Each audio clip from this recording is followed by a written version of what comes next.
నమస్కారం. ETV life ఆధ్యాత్మిక channel తీర్థయాత్ర కార్యక్రమానికి స్వాగతం. నవగ్రహాలలో శనేశ్వరుడికి ఎంతో ప్రత్యేకత ఉంది. అలాంటి శనేశ్వరుడి పేరు వినగానే చాలామంది భయపడిపోతారు.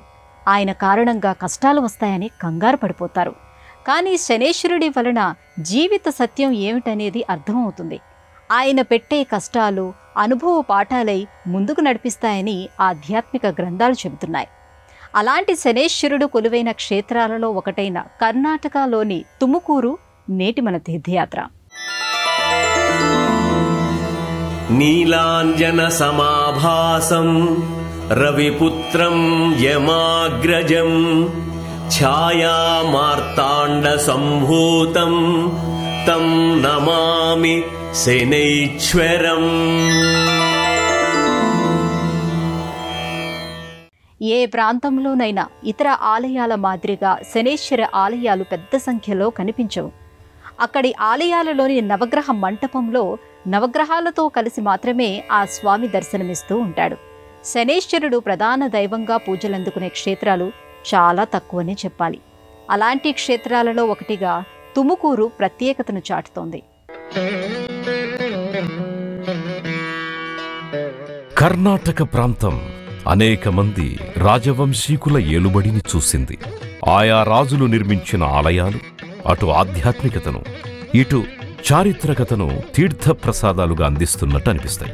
ఉడిపి శ్రీకృష్ణుడు, శృంగేరి శారదాంబ, గోకర్ణ మహాబలేశ్వరుడు, బేలూరు చెన్నకేశవస్వామి, కోలార్ కోటిలింగేశ్వరుడు, హంపి పట్టడకల్ ఆలయ సముదాయాలు, ఇలా ఎన్నో పుణ్యక్షేత్రాలు ఈ నేల పవిత్రతకు పట్టం కడుతూ కనిపిస్తాయి. ఇతర ఆలయాలతో పోలిస్తే శనైశ్వరుడు ప్రధానమైన దైవంగా పూజాభిషేకాలు అందుకునే క్షేత్రాలు చాలా అరుదుగా కనిపిస్తూ ఉంటాయి. తమిళనాడులోని తిరునల్లూర్, తెలంగాణలోని మదనపల్లి, ఆంధ్రలోని మందపల్లి, మహారాష్ట్రలోని శని సింగణాపూర్ శని సంబంధమైన ప్రసిద్ధ క్షేత్రాలుగా కనిపిస్తాయి. శని సింగణాపూర్ విషయానికొస్తే శని సంబంధమైన క్షేత్రాల్లో ఇది అత్యంత శక్తిమంతమైందిగా విలసిల్లుతోంది. మహారాష్ట్రలో షిరిడీ, ఔరంగాబాద్కి మధ్యలో ఈ క్షేత్రం కనిపిస్తుంది. ఇక్కడి శనైశ్వరుడు స్వయంభూ కావడం విశేషం. సాధారణంగా శనిదేవుడు మూర్తి రూపంగా ప్రతిష్ఠింపబడిన శిలారూపంగా దర్శనమిస్తూ ఉంటాడు. కాని అందుకు భిన్నంగా ఇక్కడి శనిదేవుడు శిలారూపంలో స్తూపాకారాన్ని కలిగిన రాతి బండగా కనిపిస్తాడు. అందులోనూ ఎలాంటి పైకప్పు లేకుండా ఆరుబయటే అభిషేకాలు జరపబడుతూ ఉండడం విశేషం. ఇక్కడి శనిదేవుడు ఒక గొర్రెల కాపరి ద్వారా వెలుగులోకొచ్చినట్టుగా చెబుతారు. తనకి పైకప్పు నిర్మించవలసిన పని లేదని స్వామివారు ఆ గొర్రెల కాపరికి స్వప్నంలో కనిపించి చెప్పాడట. స్వప్నంలో స్వామివారు సెలవిచ్చినట్టుగానే శనివారం రోజున, అమావాస్యతో కూడిన శనివారం రోజున, శని త్రయోదశి రోజున స్వామివారికి ఇక్కడ తైలాభిషేకం జరుగుతుంది. స్వామికి గల మహిమ కారణంగా ఈ పరిసరాల్లో ఎక్కడ కూడా దొంగతనం జరగదు అని చెబుతారు. ఓం నమః కృష్ణాయ నీలాయ శితికంఠ నిభాయ చ నమః కాలాగ్ని రూపాయ కృతాంతాయ చ వై నమః. నమో నిర్మాంసదేహాయ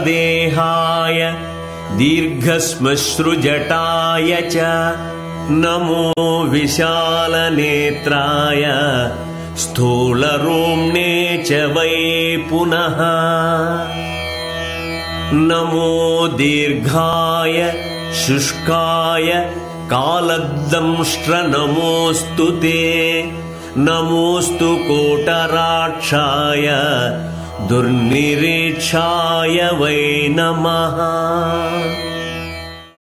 అలాగే కర్ణాటక ప్రాంతం తుముకూరులోని శనైశ్వర ఆలయం కూడా మహిమాన్వితమైనది అనంటారు. శనిదోషం ఉంది అని తెలియగానే మరింత మనసు పెట్టి సత్యధర్మాల వెంట నడవాలని ఇక్కడి వారు చెబుతుంటారు. అలా చేయడం వలన శని తన ప్రభావం చూపించే తీవ్రత తగ్గుతుంది అనంటారు. దూర ప్రాంతాల వారు కూడా ఈ ఆలయానికి తరలి వస్తుంటారు. సువిశాలమైన ప్రదేశంలో నిర్మితమైన ఈ కుదురైన ఆలయం భక్తులతో నిరంతరం సందడిగా కనిపిస్తుంది. నీలాంజన సమభాసం రవిపుత్రం యమాగ్రజం ఛాయామార్తాండ్ల సంభూతం తం నమామి శనైశ్చరం. అందంగా తీర్చిదిద్దబడ్డ ఈ ఆలయం కుదురైన గోపురంతో మనస్సు దోచే మందిరాలతో దర్శనమిస్తుంది. ప్రవేశద్వారం పైభాగంలో జ్యేష్ఠాదేవితో కలిసి సింహాసనంపై స్వామి ఆసీనుడై కనిపిస్తాడు. ప్రధానమైన గోపుర పైభాగంలో కాకి వాహనంపై ఆసీనుడై దర్శనమిస్తాడు శనీశ్వరుడు. ఆలయ ప్రాకారంలోని చిరుమందిరాలలో శనిదేవుడి మహిమలకు సంబంధించిన ప్రతిమలను ఏర్పాటు చేశారు. ఆలయ గోడలపై గల శిల్పచిత్రాలు పురాణ సంబంధమైన దృశ్యాలతో పాటు సామాజిక జీవన చిత్రావళిని కూడా ఆవిష్కరిస్తుంది.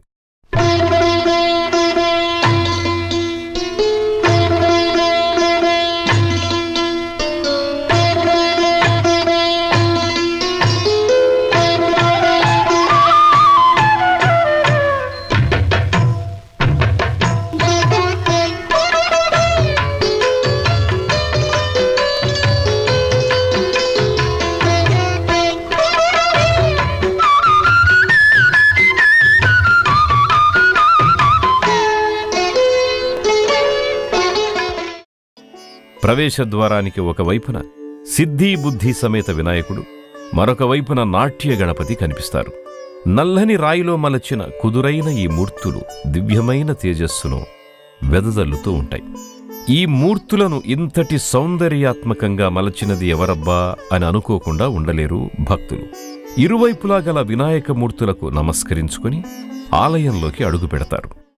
సాధారణంగా శనేశ్వర ఆలయాలలో స్వామివారు శిలారూపంలో గాని మూర్తి రూపంలో గాని కొలువై ఉంటాడు. కొన్ని క్షేత్రాలలో స్వామివారు ఆరుబయట కొలువై ఉంటే మరికొన్ని క్షేత్రాలలో గర్భాలయంలో పూజాభిషేకాలు అందుకుంటూ ఉంటారు. ఈ క్షేత్రం విషయానికి వస్తే స్వామివారు ఇక్కడ కుదురైన రూపంతో దర్శనమిస్తూ ఉంటారు. అపారమైన కరుణతో అనుగ్రహిస్తూ ఉంటారు.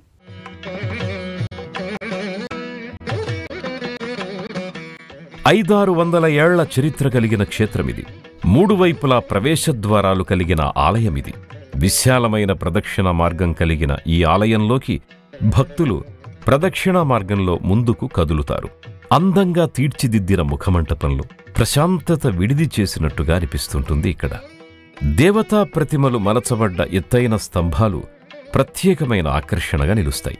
ఆలయం చుట్టూ ఏర్పాటు చేసిన రాతి కిటికీల ద్వారా గాలి వెలుతురు ధారాళంగా లోపలికి ప్రవేశిస్తాయి. గర్భాలయంలోని స్వామివారు చతుర్భుజాలతో లింగాకారంలోని నల్లని శిలపై దర్శనమిస్తాడు.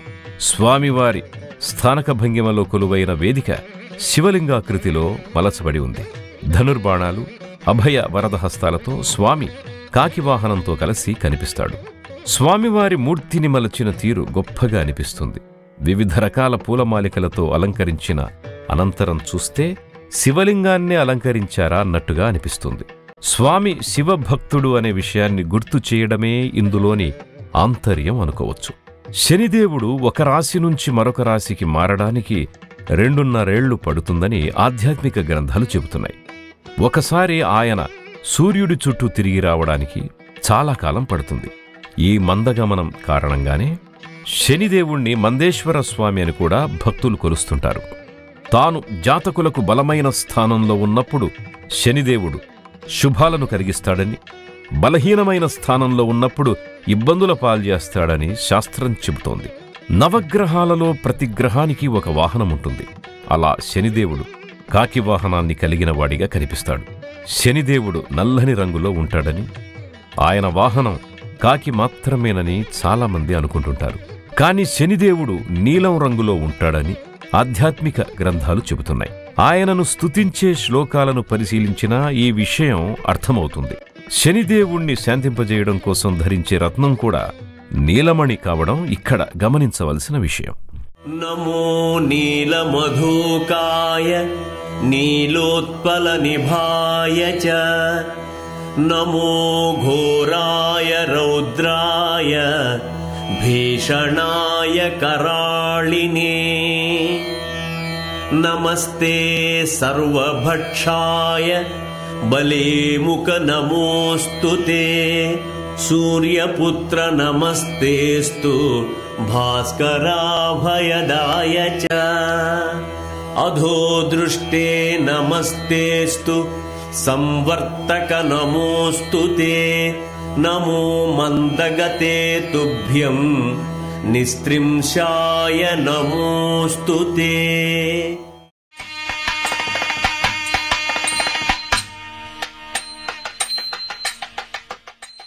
ఇక శనిదేవుడి వాహనంగా కాకి మాత్రమే కనిపిస్తుంది. కానీ ఆయన ప్రధానమైన వాహనం గద్ద అనే మాట కూడా మనకు గ్రంథాలలో కనిపిస్తుంది. అలాగే కొన్ని సందర్భాలలో అశ్వ, గజ, గార్ధవ, సింహ, నెమలి, హంస ఇలా 9 రకాల వాహనాలపై ఆయన ప్రయాణం కొనసాగుతుంది అని అంటారు. ఆయన అనుగ్రహించే విధానాలను బట్టి వాహనాలను అధిరోహించడం జరుగుతుంది అని చెబుతారు. పితృదేవతలను అనుగ్రహించడం కోసం ఆయన ఎక్కువగా కాకి వాహనంపై కనిపిస్తాడు అనే విశ్వాసం బలంగా ఉంది. నవగ్రహాలలో ఒకరైన శనేశ్వరుడి పేరు వినగానే చాలామంది భయపడిపోతారు. శనిదోషం ఉందనగానే ఆందోళన చెందుతూ ఉంటారు. ఆయన ఎదురుగా నిలబడిన వారికి ఆ తరువాత అనేక ఇబ్బందులు ఎదురవుతూ ఉంటాయనే భావన బలంగా కనిపిస్తుంది. ఎందుకని ఆయన ఇలాంటి ఒక లక్షణాన్ని కలిగి ఉన్నాడనే సందేహానికి సమాధానంగా పురాణ సంబంధమైన ఒక కథనం వినిపిస్తూ ఉంటుంది.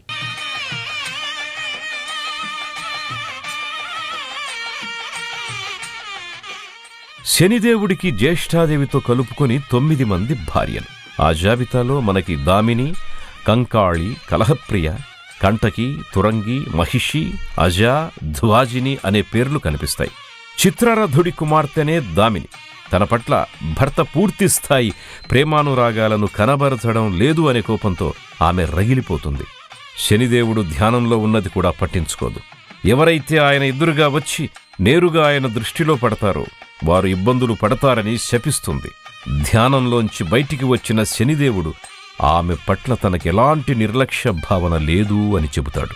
ఒకవేళ తన ప్రవర్తన అలాంటి భావన కలిగించి ఉంటే మన్నించమని కోరతాడు. ఆ మాటలకు దామిని పశ్చాత్తాపపడుతుంది. కాని ఇచ్చిన శాపాన్ని వెనుదిరిగి తీసుకునే శక్తి లేకపోవడం వల్ల ఆ శాపాన్ని శనిదేవుడు భరిస్తూనే రావలసి వచ్చింది.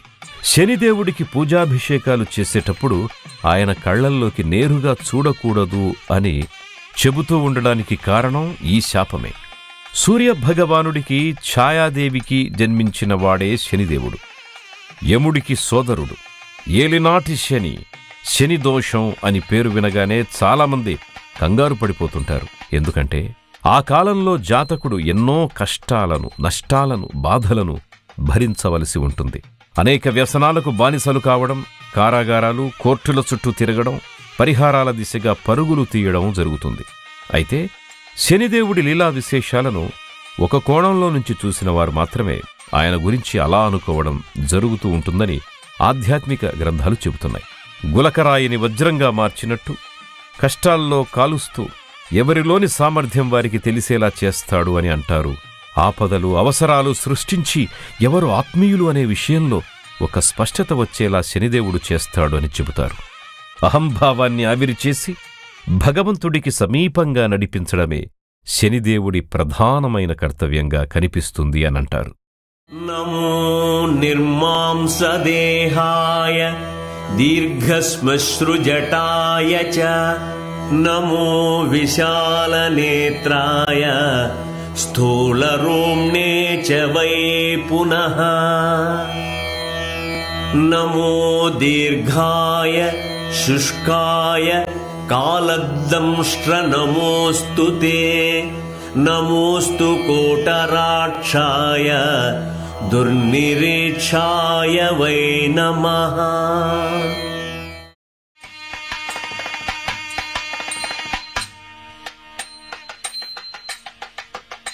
పాడుబడ్డ ప్రదేశాలు, పరిశుభ్రత లేని ప్రదేశాలు, పనికిరాని వస్తువుల నుంచే ప్రదేశాలు శనిదేవుడి నివాస స్థానాలుగా చెబుతారు. అలాగే దానధర్మాలు, దైవకార్యాలకు దూరంగా ఉన్నవారి పట్ల శనిదేవుడు కాస్త కటువుగానే వ్యవహరిస్తూ ఉంటాడని, ధర్మబద్ధమైన జీవితాన్ని అనుసరించే వారి పట్ల తన ప్రభావాన్ని తగ్గిస్తాడు అని చెబుతారు. అందువలన శనిదోషం నుంచి బయటపడాలి అనుకునేవారు ఇతర జీవుల పట్ల కరుణ కలిగి ఉండడమే ఉత్తమమైన మార్గం. హనుమ ఆరాధన వలన కూడా శనిదోషాలు తొలగిపోతాయి అనేది మహర్షుల మాట. రావణుడి లంకలో ప్రవేశించిన హనుమ ఆయన బలాబలాలను ప్రత్యక్షంగా చూడాలని అనుకుంటాడు. అందుకోసమే నేరుగా రావణుడి ముందు నిలబడతాడు. అయితే హనుమను అవమానించడం కోసం ఆయన తోకకు నిప్పంటించమని రావణుడు తన అనుచరులను ఆదేశిస్తాడు. దాంతో హనుమంతుడు లంకానగరంలోని భవంతులకు నిప్పంటించడం మొదలు పెడతాడు. ఆ సమయంలోనే ఒక ప్రదేశంలో బంధింపబడి ఉన్న వ్యక్తిని హనుమ చూస్తాడు.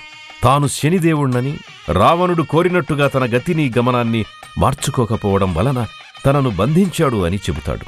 దాంతో హనుమంతుడు వెంటనే అతణ్ణి బంధవిముక్తుణ్ణి చేస్తాడు. అందుకు సంతోషించిన శనిదేవుడు హనుమను ఆరాధించేవారి పట్ల తన ప్రభావం చూపించను అని మాట ఇస్తాడు. అందువల్లే హనుమంతుడిని మంగళవారంతో పాటు శనివారం రోజున పూజించే భక్తుల సంఖ్య ఎక్కువగా ఉంటుంది.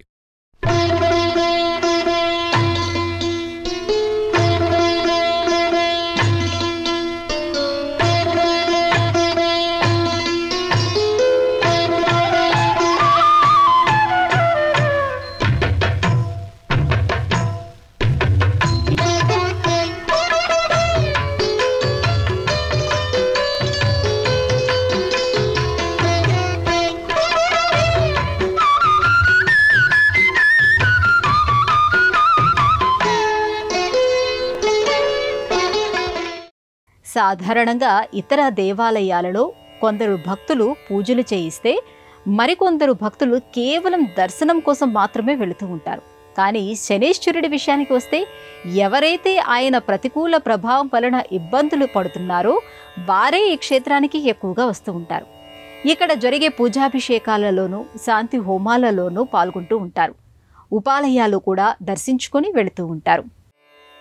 ప్రతి శనివారం స్వామివారి అభిషేక కార్యక్రమం మరింత విశేషంగా జరుగుతుంది. పంచామృతాలతోనూ పండ్ల రసాలతోనూ స్వామివారికి జరిగే ఈ అభిషేక కార్యక్రమం చూసి తీరవలసిందే. శనిత్రయోదశి రోజున ఈ క్షేత్రానికి భక్తుల తాకిడి అధికంగా ఉంటుంది. శనిదోష పరిహారానికి సంబంధించిన పూజా కార్యక్రమాలను జరిపించేవారి సంఖ్య కూడా ఎక్కువగా కనిపిస్తుంది. ఈ ప్రాంగణంలోని ఉపాలయాల్లో శివుడు, పంచముఖ గణపతి కొలువై ఉన్నారు. శనైశ్చరుడికి నమస్కరించుకున్న భక్తులు ఆ తర్వాత ఇదే ప్రాంగణంలోని శివుడి మందిరానికి చేరుకుంటారు. సదాశివుడికి శనిదేవుడు భక్తుడే. అయినా శనిదేవుడి ప్రభావం నుంచి ఈశ్వరుడు తప్పించుకోలేకపోయాడంటూ పురాణ సంబంధమైన ఒక కథనం ఉంది. ఒకసారి కైలాసానికి చేరుకున్న నారద మహర్షి శనిదేవుడి గొప్పతనాన్ని గురించి పరమశివుడి దగ్గర ప్రస్తావిస్తాడు. శనిదేవుడు అంత గొప్పవాడే అయితే తనను ఇబ్బంది పెట్టి చూడమని అంటాడు శివుడు. ఈ విషయం తెలుసుకున్న శనిదేవుడు ఫలానా సమయానికి శివుడిపై తన ప్రభావం మొదలవుతుందని నారదుడితో అంటాడు. ఆ సమయానికి శనిదేవుడికి అందుబాటులో లేకుండే సరిపోతుంది కదా అని భావించిన శివుడు భూలోకానికి చేరుకొని ఒక చెట్టు తొర్రలో దాక్కుంటాడు. శనిదేవుడు చెప్పిన సమయం దాటిపోగానే తొర్రలో నుంచి బయటకొస్తాడు. ఎదురుగా ఉన్న శనిదేవుణ్ణి చూసి అతనిచ్చిన సమయం దాటిపోయింది కదా అంటాడు. అప్పుడు శని, స్వామి, కైలాసంలో మంచు పర్వతాల మధ్య ఆనంద తాండవం చేసే శివుడు మీరు. భూలోకానికి వెళ్ళి అక్కడ చెట్టు తొర్రలో ఇబ్బంది పడుతూ దాక్కోవడానికి కారణం తన ప్రభావమే కదా అని చెబుతాడు. అప్పుడు శివుడు చిరుమందహాసాన్ని ప్రదర్శిస్తూ శని ప్రభావాన్ని అంగీకరిస్తూ ఇకపై తన పేరును కూడా కలుపుకొని శనీశ్వరుడిగా పిలువబడతావంటూ అనుగ్రహిస్తాడు.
ఇదే ప్రాంగణంలోని ప్రత్యేకమైన మందిరంలో పంచముఖ వినాయకుడు దర్శనమిస్తుంటాడు.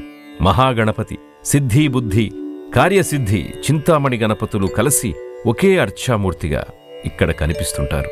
ఈ మూర్తిని దర్శించడం వలన ధర్మబద్ధమైన కోరికలు నెరవేరుతాయని, కార్యసిద్ధి కలుగుతుంది అని అంటారు. ప్రతి బుధవారం స్వామివారికి ప్రత్యేకమైన పూజలను నిర్వహిస్తుంటారు. ఇలా ఈ క్షేత్రం అటు శనిదేవుడికి సంబంధించిన విశేషమైన రోజుల్లో, ఇటు శివుడు గణపతికి సంబంధించిన పర్వదినాల్లో భక్తులతో కాస్త రద్దీగానే కనిపిస్తుంది. ఆలయ ప్రాంగణంలో ఇటీవల కాలంలోనే నిర్మించిన నవగ్రహ మందిరం కనిపిస్తుంది. గాలి వెలుతురు ధారాళంగా వీచేలా జరిగిన నిర్మాణం ఇది. ఈ మందిరం పైభాగంలో సూర్యభగవానుడు దర్శనమిస్తుంటాడు. ఆయనకిరువైపులా మిగతా గ్రహాలకు సంబంధించిన ప్రతిమలను ఏర్పాటు చేశారు. ఈ మందిరం లోపలి భాగం విశాలంగా ఉంటుంది. నవగ్రహాలలో ఏ గ్రహానికి సంబంధించిన పూజనైనా ఇక్కడ ప్రశాంతంగా జరిపించుకోవచ్చు. ఇలా ఎంతోమంది భక్తులు ఈ క్షేత్రాన్ని దర్శించుకుని స్వామివారి అనుగ్రహాన్ని కోరుతుంటారు. శని సంబంధమైన దోషాల నుంచి, బాధల నుంచి బయటపడుతుంటారు. అనునిత్యం ఉదయం 5 గంటల నుంచి మధ్యాహ్నం 12 గంటల వరకు ఆలయం తలుపులు తెరిచుంటాయి.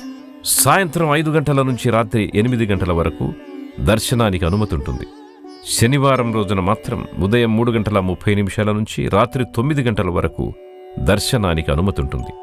దేశంలోని అన్ని ప్రధానమైన నగరాల నుంచి బెంగళూరుకి రోడ్డు, రైలు, వాయు మార్గాలు అందుబాటులో ఉన్నాయి. బెంగళూరు నుంచి తుముకూరు బస్సుల్లో, స్థానిక వాహనాల్లోనూ చేరుకోవచ్చు. హైదరాబాదు నుంచి అయితే మహబూబ్ నగర్, కర్నూల్, అనంతపురం, ధర్మవరం మీదుగా తుముకూరు చేరుకోవచ్చు. శనిదేవుడు అంటే కష్టాలు కలగచేసేవాడు, ఇబ్బందులు పెట్టేవాడు అనే భావన చాలా మందిలో కనిపిస్తుంది. కానీ నిజానికి ఆయన పెట్టేవి పరీక్షలే. ఎవరి శక్తిని వారు తెలుసుకోవటానికి ఆయన వేసే ప్రణాళికలే. కష్టపడి సాధించే స్వభావాన్ని అలవర్చడం కోసమే ఆయన కఠినమైన నిర్ణయాలు తీసుకుంటారు. ఆయా జాతకులను విజయం వైపు నడిపిస్తారు. అలాంటి శనిదేవుడు కొలువైన ఈ ఆలయాన్ని వీక్షించారు కదా. మరో ఆలయ సందర్శనంతో మళ్ళీ కలుసుకుందాం. అంతవరకు సెలవు. నమస్కారం. ఈ కార్యక్రమాన్ని తిరిగి చూడాలనుకుంటే www.youtube.com/@ETV Life Spiritual లో చూడవచ్చు.